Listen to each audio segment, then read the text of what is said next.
We've got another awesome Brawl Stars update, and I'm going to tell you everything you need to know. Starting off with 2 new brawlers. Berry is the newest epic brawler coming to the game, and he will complete the Candyland trio with Mandy and Chester as its 3rd and final member. Now, Berry works in the candy shop alongside Chester and Mandy, and he's always wearing his unicorn costume. He's constantly caught in the crossfire of Chester's pranks and Mandy's raging, but he's still very grateful to be a part of this little trio. Now, Berry throws globs of melted ice cream for his main attack that deal damage over time to whoever steps in them in the puddle. Very similar to like Barley's attack, okay? It's not like Byron's where they take poison damage over time. It's just you want to get out of that puddle because you'll be taking damage over a long period of time. Now, while Barley's attack deals 1,600 damage per second, Berry's only deals 1,320 damage per second. But the damage is lower because his attacks also heal himself and his teammates. Every second that Berry or one of his teammates stands on the ice cream puddle, they recover 660 health, which is only 100 less healing than Byron's healing from his attack, and he can heal multiple targets at once. So that's actually a lot of healing. Now for Berry's super, he spins around really fast, dashes forward in a straight line, leaving a trail of melted ice cream behind him. And this attack deals 3,040 damage to enemies that he hits and heals his teammates for the same amount, which is a little bit more than Byron's super. The ice cream trail does the same amount of damage and healing as his main attack. What's crazy is that the ice cream trail that is still on the ground will continue to deal damage over a period of time, just as much damage as his main attack. And he can also heal teammates with it too. It's crazy. Now, one thing that I'm really excited about here is that a unique trait that Berry has is that he can charge his super by healing his teammates. I'm not sure if he will charge his super by healing himself, but we're going to find out in a future update sneak peek for the Berry Olympics. Gotta love ice cream. Why does it deal damage to enemies? Ice cream just tastes good. Maybe it's the cholesterol. Now we got more to cover, but I want to give a huge thank you to Samsung for sponsoring this video. I just want to take a moment to point out how absolutely awesome the Samsung Galaxy S24 Ultra is. You're going to want to click the link below to check it out because it's awesome. Okay, now as a mobile gaming content creator, I basically need my device to be as good as it possibly can. Obviously, I'm playing this backwards, so that is not the meta. But from a gamer's perspective, this truly has everything you need. You are not going to find a more powerful chipset to run your games, and the screen, I can't even show you in this video. It is so beautiful. Now, as a gamer, this might sound like an odd thing, but I love that the edges have gone from curved from previous devices to flat because it gives you a better tactile feel while you're playing. And you know what I'm talking about, right? When your thumb's on the edge of the screen with a joystick, you know exactly where the edge is. There's no extra curve. It's so nice. Plus, they somehow increased the battery size from previous generations. That means more gaming without having to be plugged in, and I've had some long gaming sessions. Now, the new S24 Ultra also comes with some super awesome AI features. I can use one feature to make Leon disappear. Just grab a screenshot, open up the photo, and tap this button, then drag an outline around Leon to select him, then tap the erase button and let Photo Assist with Galaxy AI take care of the rest. Just like that, Leon is invisible. And I'm literally just scratching the surface. There's so many awesome things you can do with this device. So check the link in the description below to check it out more. And thanks again to Samsung for sponsoring this video. Clancy is the newest mythic brawler come to the game. And if I had to guess, he'll be the 3rd and final member of the Deep Sea trio with Otis and Hank. But they didn't say that in Brawl Talk, so maybe not. Now, while he clearly looks like a lobster, Drew specifically said that he is not a real lobster. So I have no idea what he actually is. Now, Clancy is able to upgrade 3 times, very similar to like Surge, but instead of using his super to upgrade, he automatically upgrades by hitting enemies with his attack, and his super also gets upgraded as well. Now, Clancy's attack in stage 1 is just a normal single paintball fired in a straight line, and his super fires several paintballs in a fan-like shape, kind of like Pam's main attack, kind of. It's a little bit different. Now, his attack in stage 2 fires 2 paintballs one after the other, and his super is the same as his stage 1, except it covers a much larger area. Now, his attack in stage 3 fires 2 additional paintballs, so 4 total, but those 2 actually go off in diagonal directions on both sides of him, and his super now gives him a crazy speed boost while he's using it. Now, between Clancy's stage 3 attack and his super wide range super, it might be really hard to land all of his projectiles at a distance, but I think he's going to be able to deal some very insane damage like up close, where all of the projectiles are going to hit the same target. Now, I didn't see his attack damage increase as his stages increased, but I did see his super projectiles going from 1,200 damage at stage 1 up to 1,800 damage at stage 3, which is as much of one of Sandy's projectiles. So just think about that. You get smacked in the face by 4 of Sandy's projectiles in one hit. That's crazy. Then again, that also could be like a star power or something like that. Now, I'm assuming that his upgrades restart if he dies and respawns very similar like Surge's, but we didn't actually see that happen in Brawl Talk, so I'm not 100% positive. I think we could probably count on it though, because otherwise he's just going to be super strong, unless his upgrades happen really slowly over time. That might be the case as well. We are getting 7 new hypercharges. For Barley's hypercharge, he now throws 3 massive blobs that destroy bushes, but thankfully leave the walls up for him because he benefits the walls, right? Enemies will take 2,000 damage per hit, which is 25% more damage than his normal super. And I think this is actually more to do with the fact that Barley's going to get a 25% damage buff while hypercharged. Now, the area covered honestly seems to be a similar like size of his regular super, but I believe the splatters will actually drop a bit faster, making it easier to deal some damage, but we'll have to see. For Frank's hypercharge, his super will affect the entire area around him in one massive circle. And honestly, I actually don't know how I feel about this hypercharge, since even though Frank's super does destroy walls, he usually does a bit better with more walls up to protect him. Then again, there might be some nice situations where clearing a massive area is exactly what he needs to do. It looks like he's also getting a 5% damage buff while hypercharged, which is pretty standard for tank brawlers. For Angelo's hypercharge, his super is going to follow him wherever he goes. And this is actually huge for Angelo, since he'll now be able to deal poison attacks from wherever he's attacking from, at least during his super, right? This means that he will get constant healing from his first star power as well. And honestly, the damage buff from being hypercharged, I think, is going to make Angelo possibly the strongest brawler in the game. I mean, he's already one of the strongest brawlers in the game. Piper's hypercharge is all about opening up the map even more than her super currently does. She drops more bombs with her super. I counted them out to be 2 more for a total of 6. That's going to help her open up a little bit more space. Not really like a ton though, right? But she's also going to knock back enemies when she lands. And additionally, from the footage we saw, she's going to destroy bushes and walls where she lands as well. So you'll be able to take out 2 sections of walls with her hypercharged super, which is actually massive for Piper. Emz's hypercharged super does a couple of things. First of all, it pushes enemies back that are too close to her, and this is honestly just really great for her since she just does better with enemies further away. But additionally, she follows up with a 360-degree spray, dealing extra damage in every direction.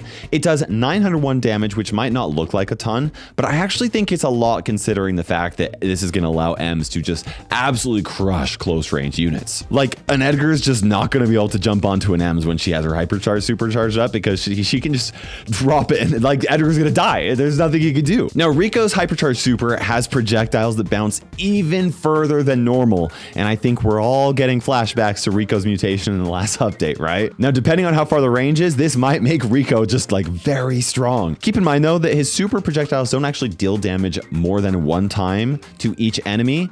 So this isn't going to increase the total amount of damage potential versus a single target, but it will make it a lot more likely that he's going to be able to hit more enemies, or even just the one enemy in the first place. Gale's hypercharge makes his super wider, as if it wasn't already easy enough to hit enemies with it, but it also fires 2 supers. So this essentially doubles the damage, and I believe it will somehow also increase the strength of his pushback, though I'm gonna have to test that more and let you guys know in a future video. Speaking of, make sure you subscribe and turn on that notification bell for update sneak peeks, where I'll go into even more depth on these changes, as well as new brawlers. 3 brawlers are getting some reworks. Starting off with Frank. The lower his health, the higher his attack speed is going to be. So nothing's changing if he has all of his HP, but as soon as he starts taking damage, he can just fire off his attacks. And maybe it will also increase his reload speed. We'll have to look, but it looks like his attacks still have a little bit of a delay most of the time, but the delay seems much shorter, maybe even completely gone when he's close to dying. My biggest hope is that his super will also release faster when he has less health. Either way, this one simple change makes me think that Frank might actually be good enough to be out of the F tier.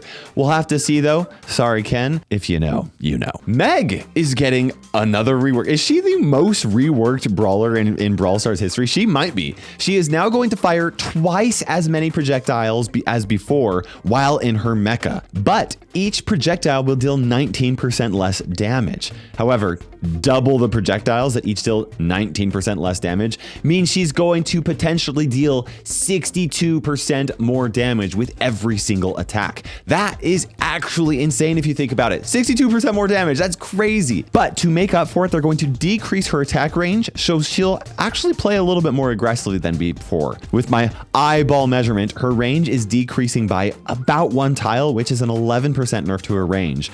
I think that 62% buff to her damage is going to make her very strong despite the 11% buff to or nerf to her range, right? Though keep in mind that it is going to be very unlikely to be able to hit all 16 projectiles after this change compared to how frequently all 8 projectiles hit before the change. Like pretty much you're gonna have to be perfectly in line with people, or you're gonna have to be firing off against a heist safe.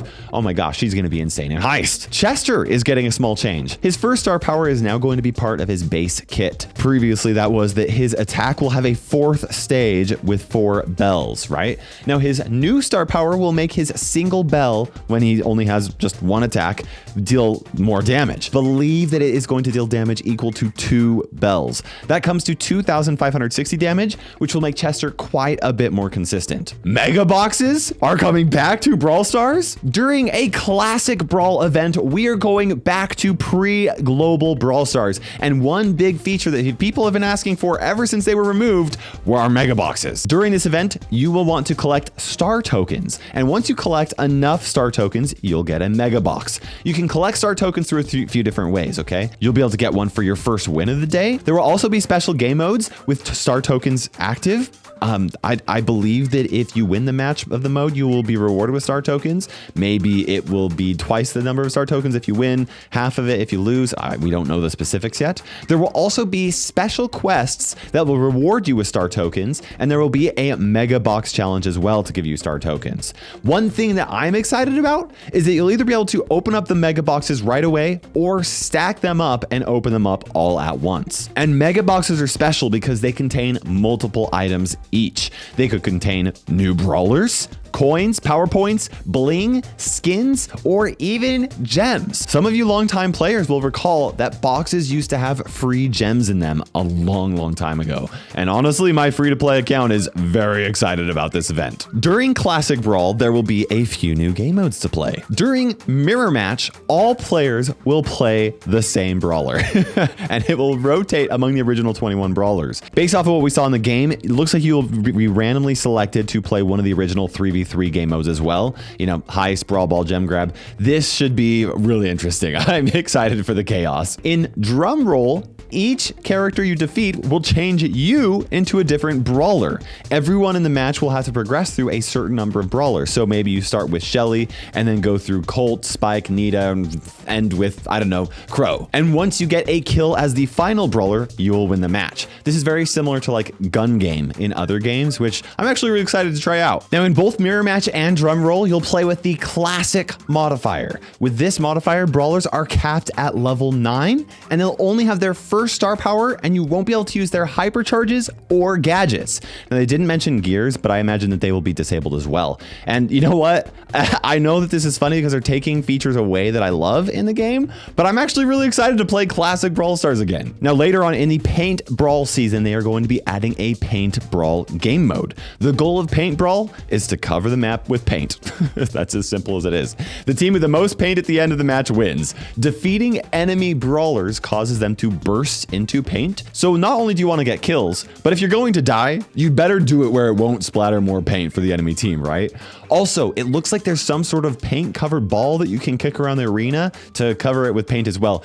It kind of looks a little gross and weird, but like, I don't know. I'm digging it. I'm excited. During this update, they're also going to add some interesting social features. They're adding group QR codes, making it easier to team up with friends. Also, it looks like they're going to let you keep your team after you hit play again which could be interesting. They're also going to allow you to use the quick chat feature directly from the home screen, and you'll now be able to send players friend requests at the end of the match screen, which is kind of cool. But what I am most excited about is the fact that you will now get double XP while playing with a team. Does this effectively double your total daily XP from 200 to 400? Or if you're playing for the Brawl Pass Plus, does it increase it from 400 to 800 if you're playing with teammates? Or does this allow you to get through your daily XP twice as fast every day? I don't know. Either way, I'm very hyped. Some other interesting stuff. Hank's title is being changed from Little Tenant to Prawn Ready. You can also now see what year your account was created, and the bling cap has been removed. Okay, we have tons of skins coming to the game, and if we know how to get the skin and how much it will cost, I will mention it. But for most of these skins, you're going to need to subscribe for a future update sneak peek once I have all the details. Sovereign Rico is a hypercharge skin. This will be available during the Mega Box event, and there's a small chance you'll be able to unlock him in Mega Boxes. Now, it has a special hypercharge state and also comes with 2 skin color variations. There's Sovereign Bling Rico and Sovereign Gem Rico as well. This one is interesting. It's like revamped loaded Rico, but I don't know, it's crazy.